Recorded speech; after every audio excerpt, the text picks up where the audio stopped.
A new video tutorial is overdue, so I took the opportunity during my holidays over New Year's Eve to make a new one. I have been thinking a lot what topic could be interesting for you, and it was really hard for me to find a topic which hasn't already been covered by other tutorials you will find in the internet. So I decided to grab a topic which has been occupying me during the last month. One of my tracks has been lingering on my hard disk for months, and I've always wanted to complete it, but I never managed it. So this tutorial is about how to create a master plan for finishing a track. Starting with the first idea,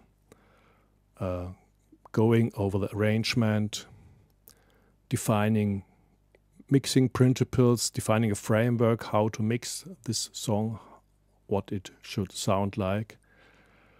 I will also show you some mix hacks I used during this project, and last but not least I will show you my mastering chain and how I applied it to the track. Okay, first things first, and let's dive right in. So what you can see here is a track called Test X4. So this was the first idea of the song I wanted to produce. Let's listen to it, to some parts of it. It's starting with a typical theme of this song, which I kind of liked.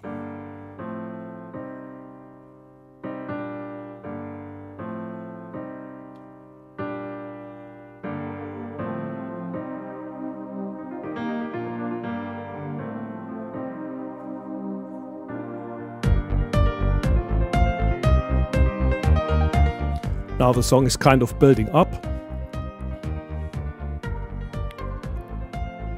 This is the melody, the main theme of the song.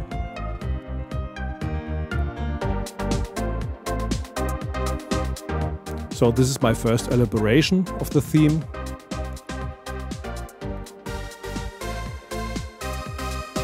Some variations, a kind of bridge.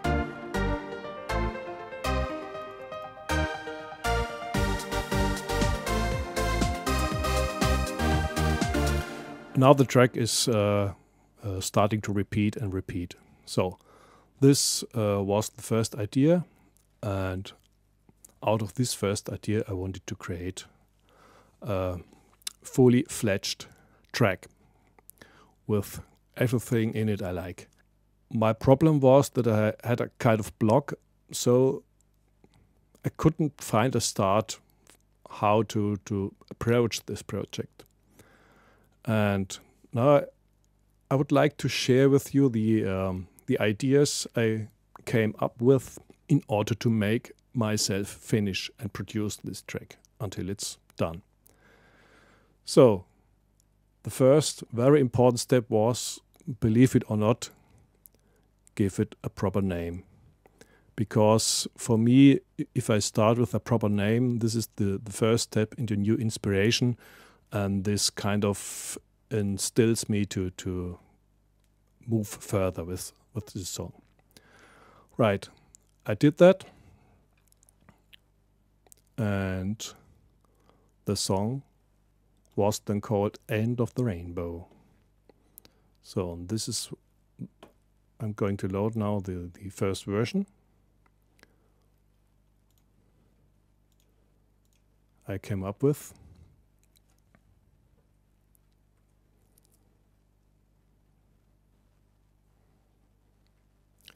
Okay, so, but before I started to actually work on this track, I wanted to define some basic principles which should serve me as a framework how to approach this track. and also how to instill inspiration and ideas and creativity in all the things you need to make music. So my second step was, okay, during the arrangement and production phase, I won't use any plugins. So I will completely concentrate on my arrangement, as you can see here, and nothing else. And I will also put nothing on the mix bus. So as you can see, completely empty, and all preliminary inserts have been deactivated. The idea was to build up an arrangement which is good sounding by itself and not with the help of plugins. So I wanted to create a good starting point for mixing with a well-sounding and well-balanced arrangement. The other idea was not a technical one, but a question of art. So I asked myself, how should this track sound? And I came up with some concepts. It should sound spacey and open, but not too lush, not too soft. It should also be powerful and kind of decisive. It should have its magic moments, should be full of surprises in order to keep the listener's interest. And all the parts shouldn't be just copies like here, but they all should be a little different. And this brought me to mixing principles I thought about beforehand. So I wanted to use mainly vintage compressors, like an LA2A from UID, for example, or IK Multimedia, an 1176, and so on. In the case that a track is not sounding proper, I will do corrective EQing with Melder EQs, and all other EQs should be vintage EQs without spectrum display in order to avoid distraction. I just wanted to turn the knobs and listen to the sound and not look at the curves. For the open sound, I wanted a big dance hall, but the reverbs should be used sparsely in order to avoid mush, and in order to maintain clarity, and all the instruments should be focused and locatable in the mix.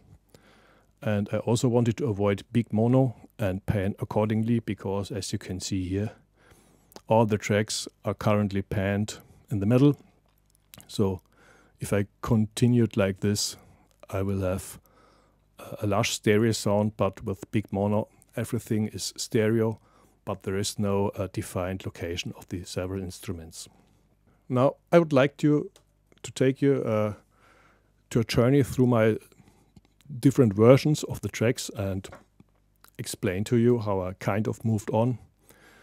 If it's getting boring, you know how fast forward works on YouTube, but maybe my thoughts in the different versions might be interesting for you. I already loaded the version 1, and the idea of the version was to build up an arrangement. As you can see here, I started building up a song structure, and the parts from the original arrangement have been moved behind for later use. So the basic idea was to create empty arrangement blocks. So my first step was to create only these parts and to fill them with music. So I already had the intro part, I modified it a bit, and I created the A parts, which were new, and started to compose.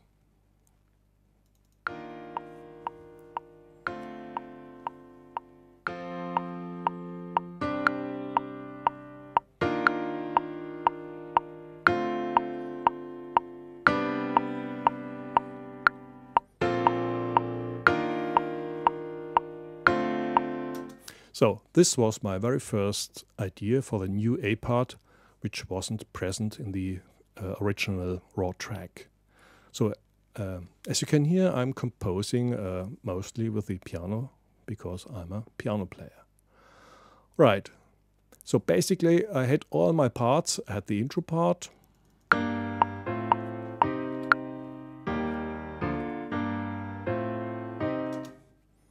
I had an intro transition part,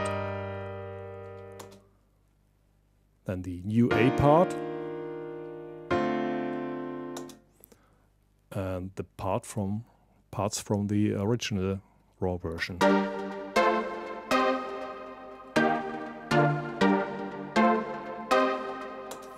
So now this should be the base of my new track. So I started copying all the new ideas, and through the next versions I started reinforcing them, varying the tracks, adding new instruments, adding new arrangements, and so on. Okay, let's look at the next version, where I elaborated some more arrangement ideas.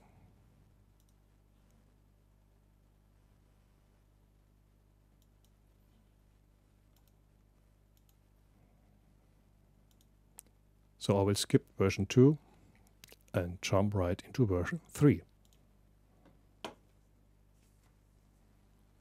So here we are.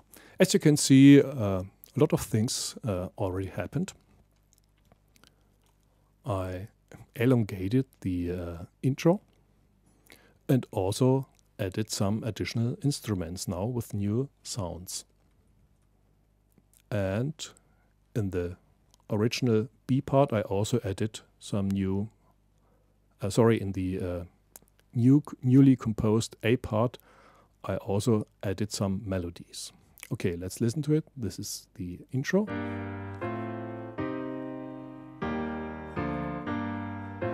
Now the new synths are coming in.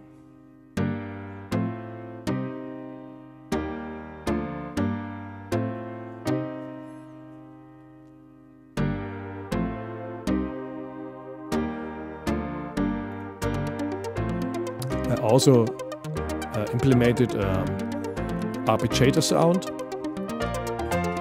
and during the transition I also added a sweep sound. So this is now the arranged new A part. I took left the basic piano idea in and added some other instruments and also drums. And now the A part sounds like this.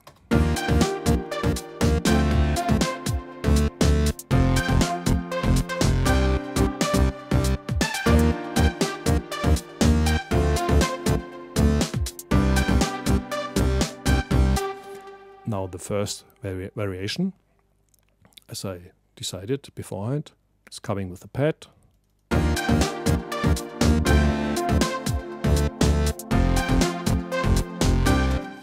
Okay, all the other parts are not yet arranged, as you can see. Lots of single parts, leftovers from cutting and pasting.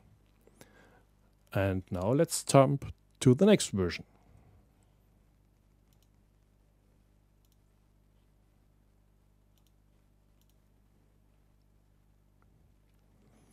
And in the version 4 I added some drum loops in order to make the track more interesting and more groovy, and I also reinforced the drums. Let's have another listen to the intro, which is now supplemented by these loops.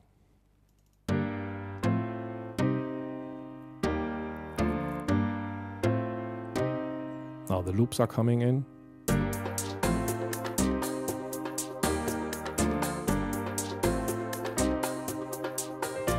Now the next enhancement, followed with a 4-click.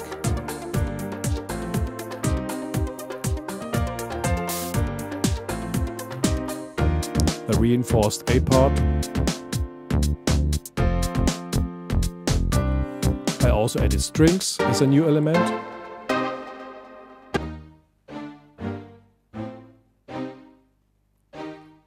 To make the sound more lush and more full.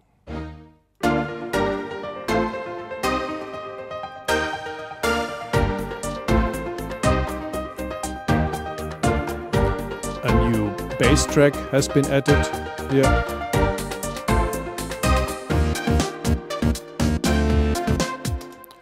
Right, so these were the basic changes of the version 4. And now I would like to show you some further experiments I tried on the arrangement. So let's jump into version 6. And in version 6 I had the idea that I wanted to kind of embellish the first A part with even more elements, and it sounded like this. This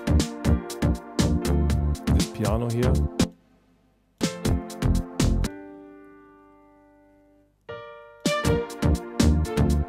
Some strings.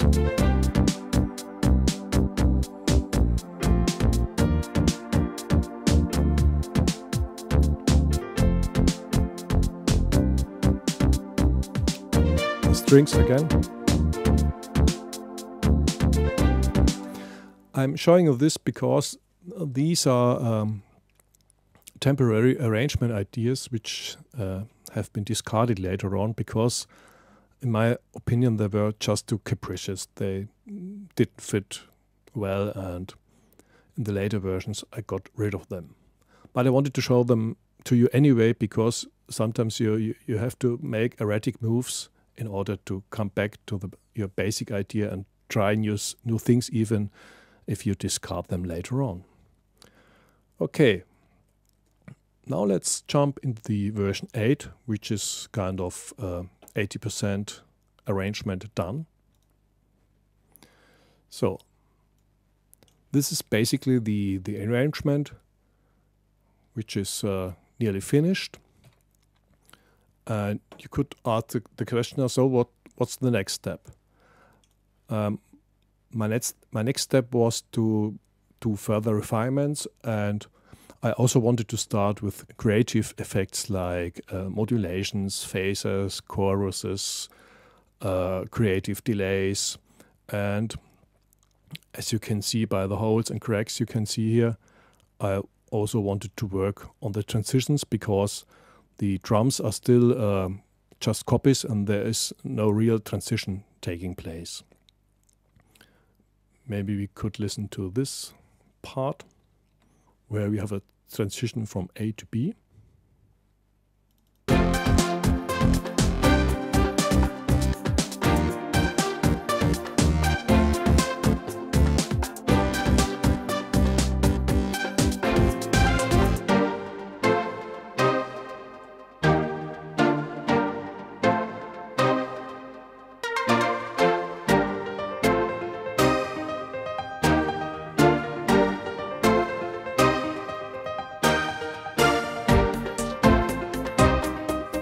So as you can see here, there is a lot of emptiness, and I wanted to fill this emptiness with interesting elements.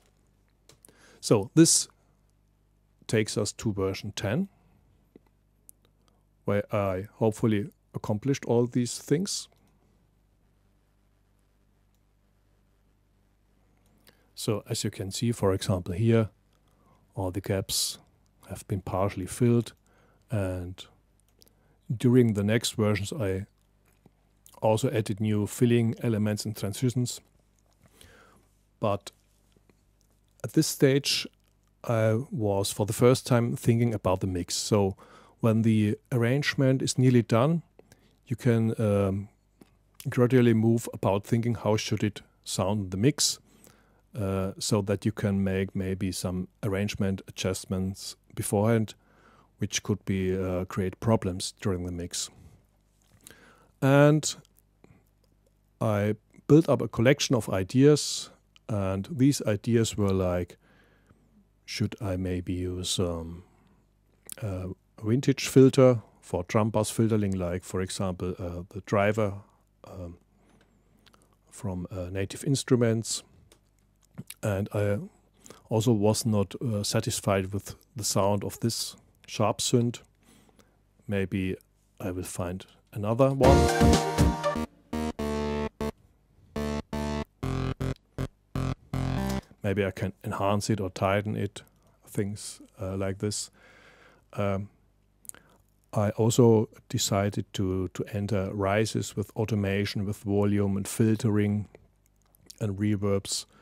I was also thinking about adding a delay to the piano to make it sound more interesting, more lush, more rich, more stereo-like. I also had the idea, which I also realized later on, to do some pseudo sidechaining with the keyboards, the later parts where the arrangement is very full, and the idea was to, with the pseudo sidechaining, to give a room to the drums, especially to the snare and the kick.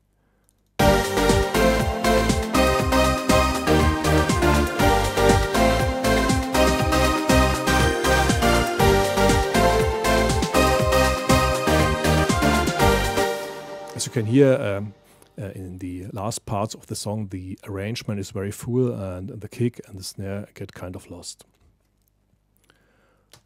The next decision was to work more with panning. As you can see here,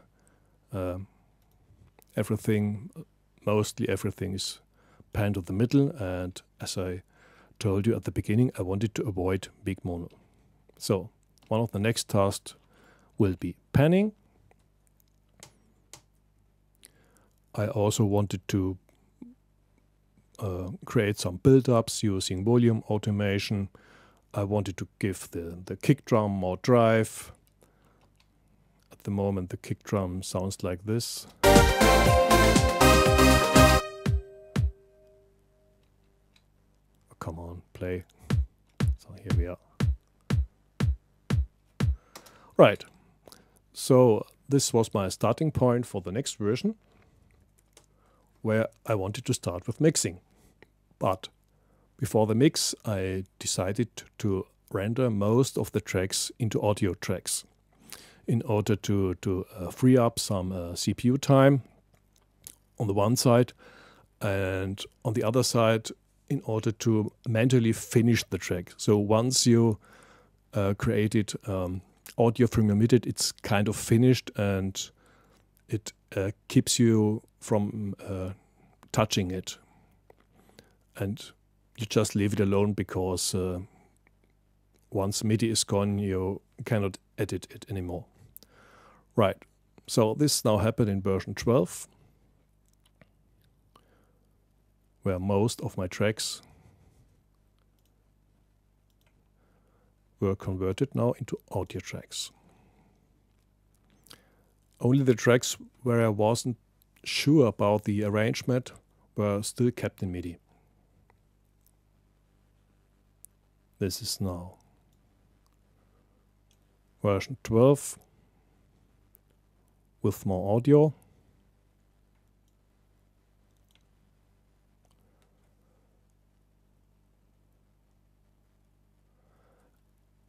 And before I wanted to start mixing,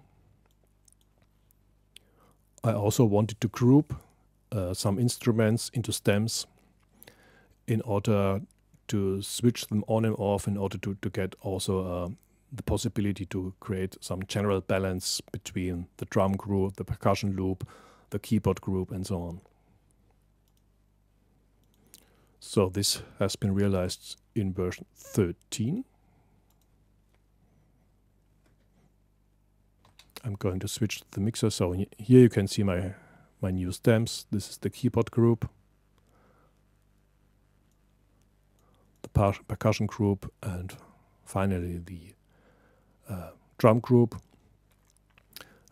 Interesting is, as you can see, I already during this stage put some plugins on the stereo bus in order to during the mixing get some kind of pre-mastering. I wanted to to hear how the track will sound if something is on the master bus, which is kind of mastering the track. And I decided on tape saturation, and I used this limiter. And in the first stages of mixing, I always switched these plugins off, and sometimes I switched them on in order to check if they are changing my balance. So this is one thing. Another thing I already implemented here is, as I told you before, the pseudo side chaining. I used Volume Shaper, which is a great tool. And as you can see here, these lines are quarters of a measure. So during the first quarter, the track is stacked and rises up to full volume in the last 2 quarters. What I like in this plugin that you can mix it, so you don't have full ducking, only partially, and I later also automated this mixing so that the sidechain effect is growing stronger and stronger. Let's look to the next version, which is 14.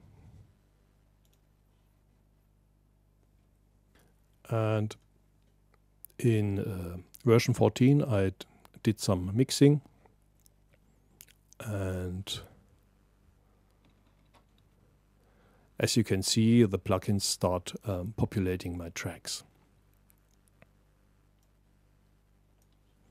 So now the volume shaper is on, and we can listen to this effect now. I think it's starting here.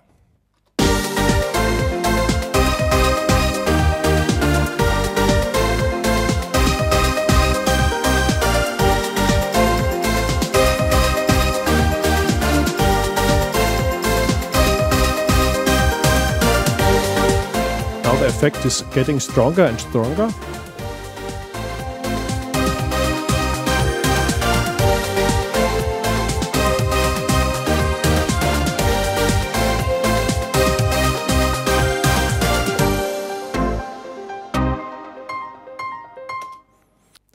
Right. After mixing the version 14, I printed the whole piece and I waited for 2 to 3 days and did some mix review on myself. And I asked questions to myself. Okay, is everything all right? Should I change something? Questions like, should I compress the piano even more? How can I give it more shine? There are also some bell notes in the arrangement, which are quite uneven. And I also wasn't satisfied with the bridgings, and the timing of the attack strings was a bit off, and I wanted to correct it. And as you can see here, I also did some first automations.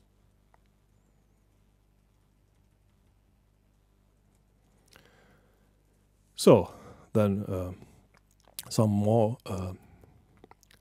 versions followed, which I would like to skip.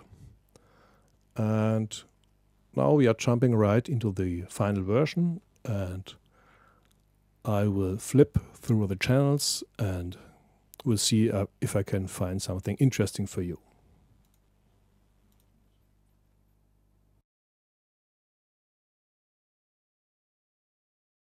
So this is the final version.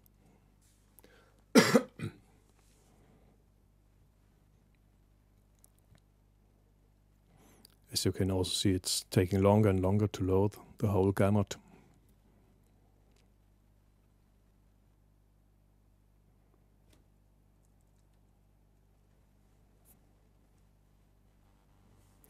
All right. So firstly, let's switch off the mastering chain. And what I want to do now is to show you the difference between the track with all the inserts active and all inserts not active, in order to show you that even if all inserts are switched off, the arrangement is still sounding well. Okay, let's find a part where we can loop a bit. Maybe here.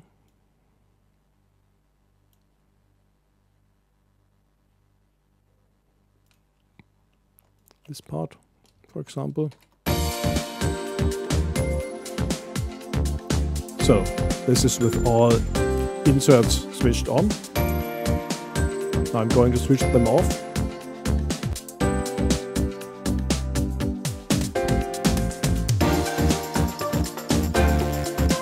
Still sounding okay. Inserts switched on.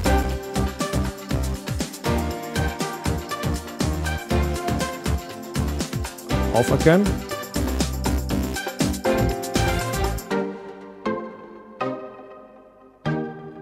On.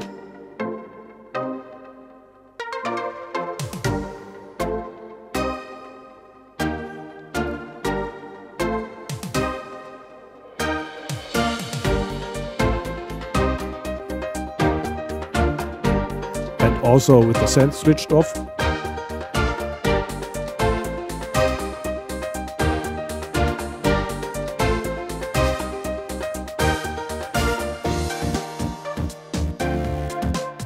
And on. Okay, I'm going to repeat this experiment in the last part where the arrangement is very dense, in order to give you an impression how it sounds with and without. So, insert switched off.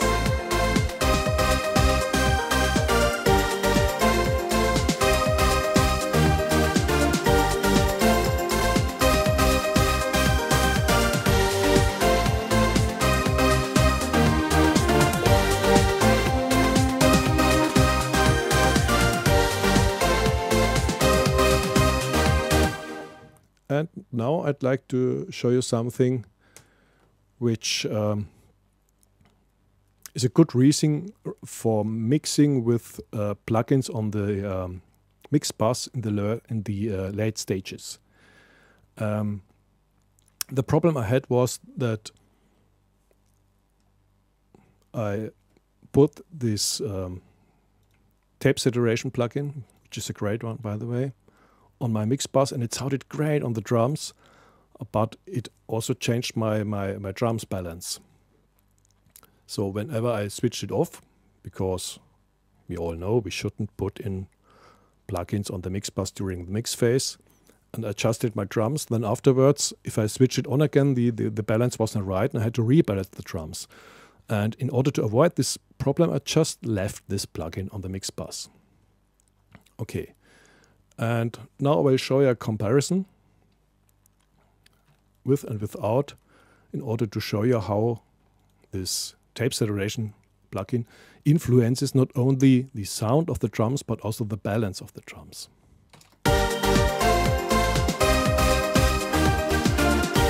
Switch it on.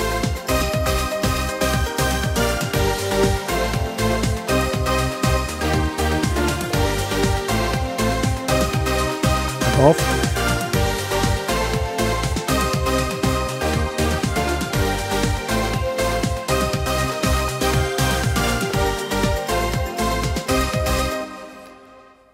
And as you could hear, with the plugin switched on, the drums become much more stronger and more punchy.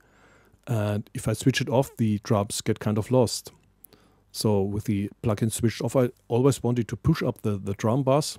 And afterwards, if I switched it on again, I pushed back the drum bass.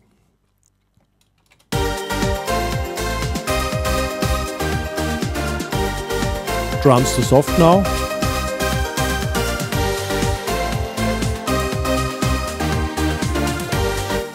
And now the drums are sounding well balanced just by switching on this plugin. Okay, so this was the second mix hack. Sometimes it's useful in the late mixing stages to leave the plugins on the mix bus on in order to avoid readjustments of your balances. Okay, now I suggest that we flip through the channels and see if we can find something interesting. So there is this sharp 5-2 sound. And as you can see, I put some interesting plugins on this, and I want to show you why I did this and how it sounds like. Let's find a part where this sharp 5 is playing. For example, here.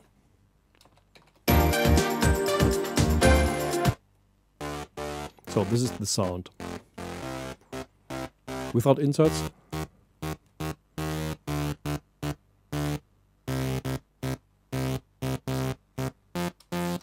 So you might think now, well, where is the problem? It sounds okay. Yeah, it sounds okay, but not in the mix. And I will show you.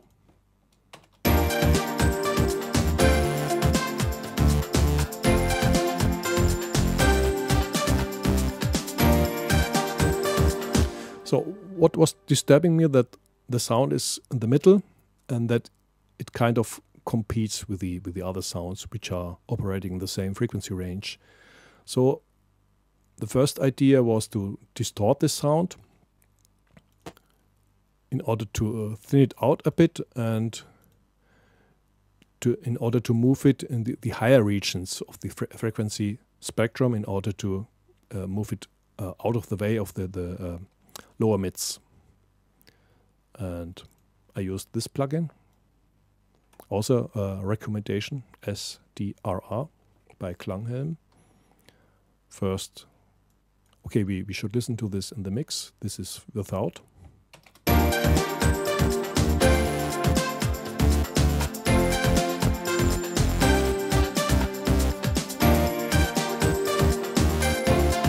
Without.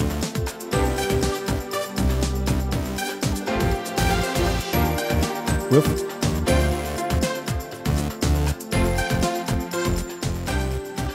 Now the sound has more highs, but it's still dwelling in the middle. So the next step was to get this sound out of the middle. And I did this with the UAD, Roland Dimension D, which is a chorus, and then it sounded like this.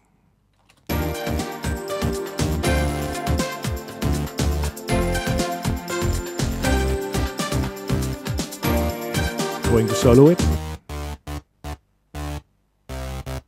In the middle.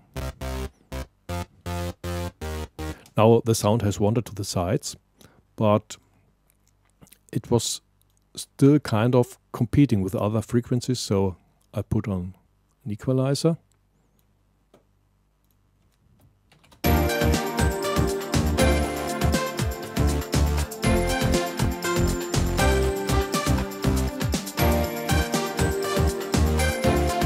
Solo.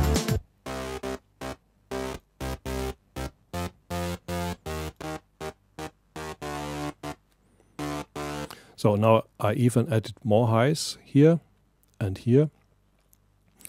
But in my opinion, it was still too mono. It was still too strongly sitting in the middle.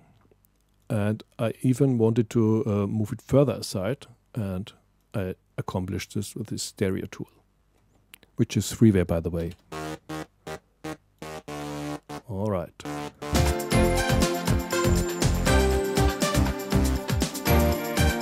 So this is the final result now.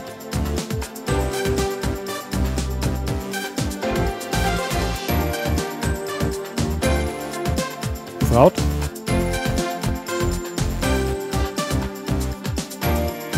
And with. Right. So much for the sharp sound. The next mixing hack is sidechain compression. And the idea was to make the pad sound more lively by modulating it with a drum and percussion bass. And this was achieved with sidechain compression. You see here, sidechain activated. And the sidechain input was driven by the percussion stem track and by the drum group stem track. So I'm going to solo the pad sound, first without compression.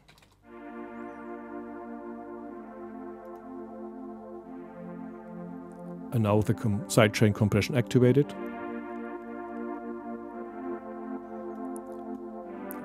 As you can hear, it's reacting now on the percussion bass and drum bass.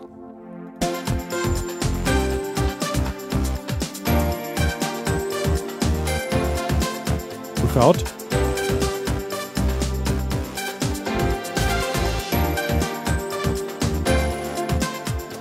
So this is very subtle, but in my opinion it was very important because the pad kind of masked other instruments and made the percussion and the drums sound more soft, and by modulating the pad sound with side chaining I got rid of that problem.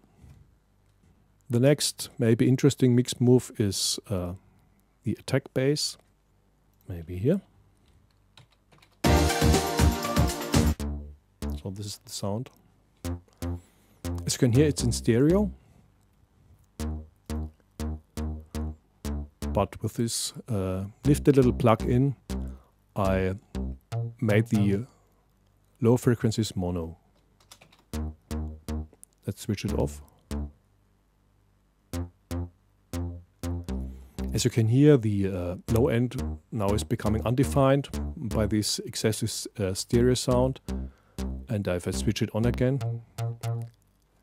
the sound is still stereo, but now the low end is more defined and more tight.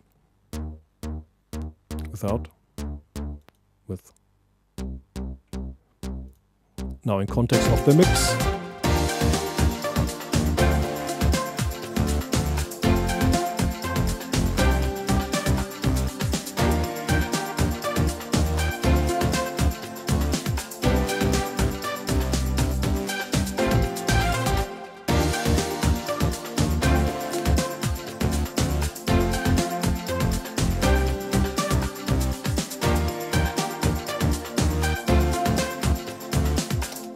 Okay, as you could hear, by switching on this plugin, the stereo image of the bass and the whole track is becoming more solid. Right, what next? Maybe a small mix move with a track called Synth Conga.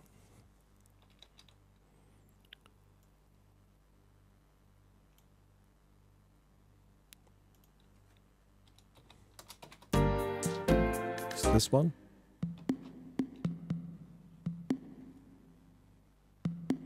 I'm going to switch off the sends. I used the UAD DBX 160 in order to make some changes in the transition and in the transients of the sound, because it sounded weak. This is without.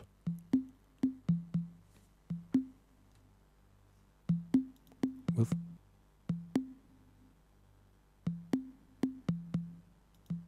Without. Listen to the transients, to the click at the start of the sound. With. Now it's much more clicky and it's now cutting through the mix. Okay, this was a very small mix move.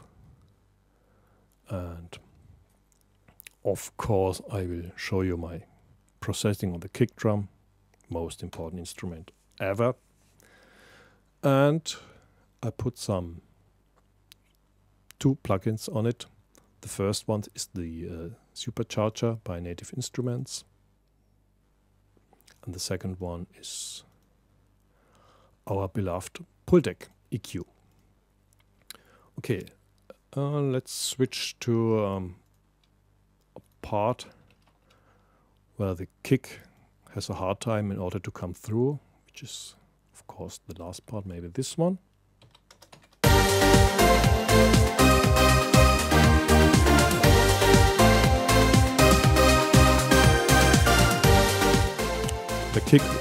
without inserts.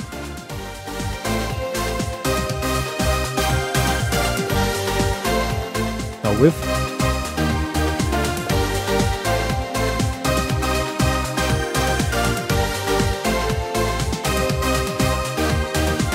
In solo.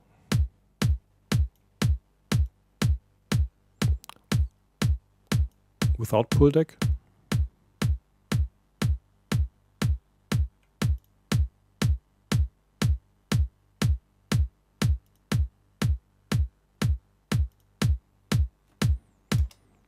As you could hear, you got a stronger lower end, and it's done with the old pull deck trick. You boost the low frequencies, and at the same time you crank in some attenuation, which is a bit higher in the frequency spectrum, and then you get a kind of soft bell curve in the lows here around 60 Hertz. And the other one, I switch off the pull deck, is this supercharger. This is without.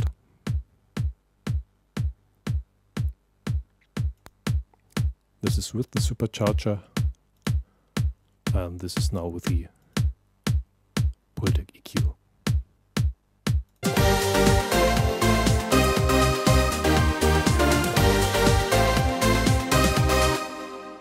Okay, the next track is super interesting in terms of mixing and plugins. It's the snare. And believe it or not, I did nothing. So even doing nothing can be a very clever mix move.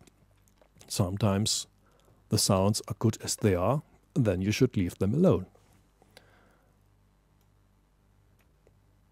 This is a great plugin for creating synthetic drums. And what I actually did, I edited the snare drum until it sounded right, and the edit was great. And so there was actually no need to put any plugins on this.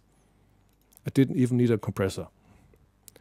And for the snare click, the hi-hat, and also the drum master, everything was fine, and absolutely no plugins needed. The only thing I did was on the drum bus, I used the Camel Fat, but I used it only for filtering. So I modulated the filter. I'm not playing the filter modulation because I think you know how a filter modulation sounds like. Okay, where's the next interesting part? Yeah, a lot of my faithful YouTube watchers ask always for the send effects, so here are the send effects. I made a delay using Echo Boy with a tape echo, and my obligatory plate with the UAD EMT 140, and then I built up a room and a hall, the room with the Valhalla room plugin, and the hall with the Valhalla vintage verb. So these are my sound effects, and now, last but not least, for the master bass. I am going to build up a loop. Maybe this is a good one.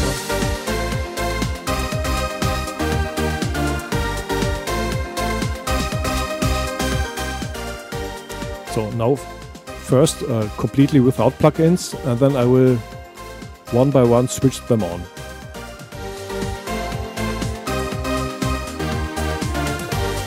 Tape saturation. The next one is doing a soft compression and a smidge of stereo enhancement.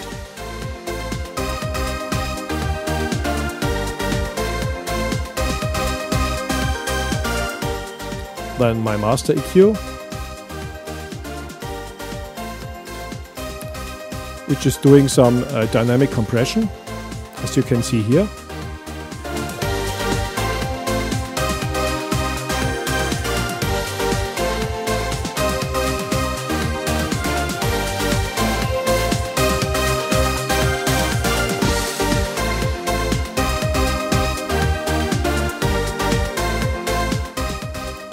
So I had a problem with a build-up of the low frequencies here, and with the help of the dynamic compression, also here, I solved this problem without taking off too much of the low end. So this is dynamic EQing on the low end.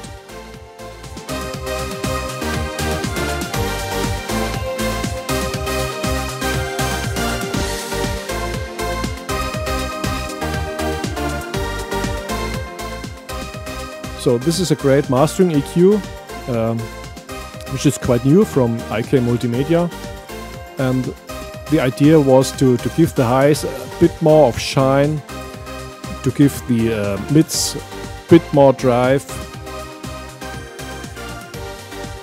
and a great portion of push in the low end.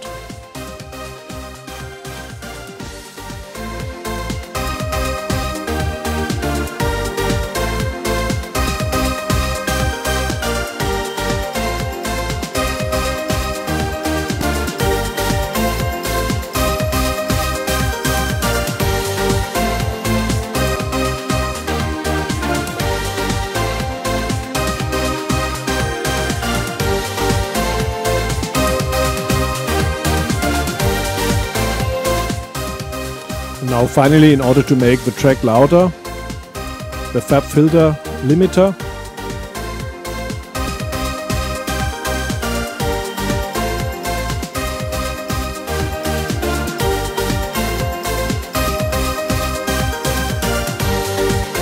You can see here the limiting taking place.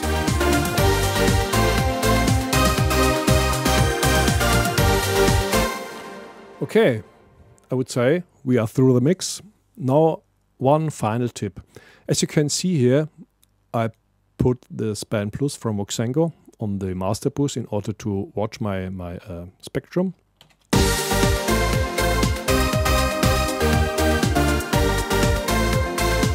And also in order to keep an eye on my correlation meter. But this is not necessary. So if your master bus is full of plugins, you actually don't need this slot, because I will show you. In the control room you can also add a plugin, for example in the main bus. So you can avoid to occupy all the slots for just tools, which make nothing with the sound. So if I add the span here,